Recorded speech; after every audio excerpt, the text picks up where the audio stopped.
Salam dostlar, mən Elnur Rəsulov, Azfinlabdan. Bugün əməliyyat açacağıq mı, yoxsa açmayacaq mı real hesabda? Ona baxacağıq. Demək bildiyimiz kimi bugün Amerikadan əmək bazarı ilə bağlı xəbər açıqlanmış oldu və əslində əmək bazarı ilə bağlı gözlən xəbərlər çox yaxşı gəldi. Gözləntiləri üstələmiş oldu.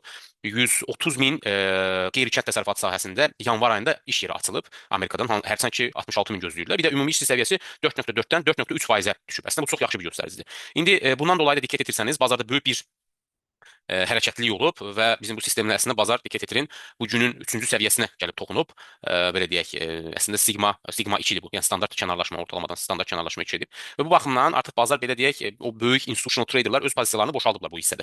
Və belə olan halda normalda biz belə deyək bu sistemlə ticarət edirik və bizə lazım olan şey bu sistemdə volatillikdir. Qiymətin ya yuxarı ya aşağı getməsi. İndi belə xəbərlərdən sonra, çünki böyük institutional investorlar belə deyək öz pozisiyalarını artıq boşaltdıqlarına görə, yəni əməliyyatlarını icra etdiklərinə görə bu vəziyyətdə bazara girmək riskli ola bilər. Niyə? Çünki belə bir xəbərdən sonra bazar yığım mərhələsinə düşür. Diqqət edin, burada baxın, faktiki bazar yığım mərhələsində. Bir aşağı gedir, bir yuxarı gedir və burada əslində həm satıcı, həm alıcı arasında dəqiq gücü müəyyən etmək olmur. Və bu baxımdan bu gün biz əməliyyata girməyəcəyik.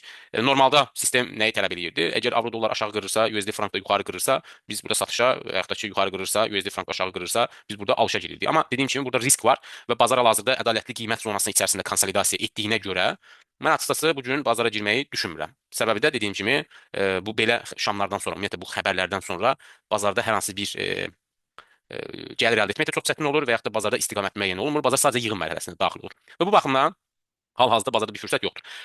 Burada nəyə izah etməyə çalışıram? Çünki bəzən sual verirlər ki, hər gün ticarət edirsinizmi? Bu sistem hər gün işləyirmi? Gəliri nə qədərdir? Mən sadəcə onu çatdırmağa çalışıram ki, əslində heç bir biznesdə hər gün gəlir deyə bir şey yoxdur. Bu bir. İkinci tərəfdən də sizin ümumiyyətlə strategiyanızın bazarda o imkanı verdiyi halda əməliyyatı icra etməlisiniz. Yəni əks təqdirdə siz əməliyyat açmamalısınız. Yəni yox, məncə belə olacaq fikrinə görə yox.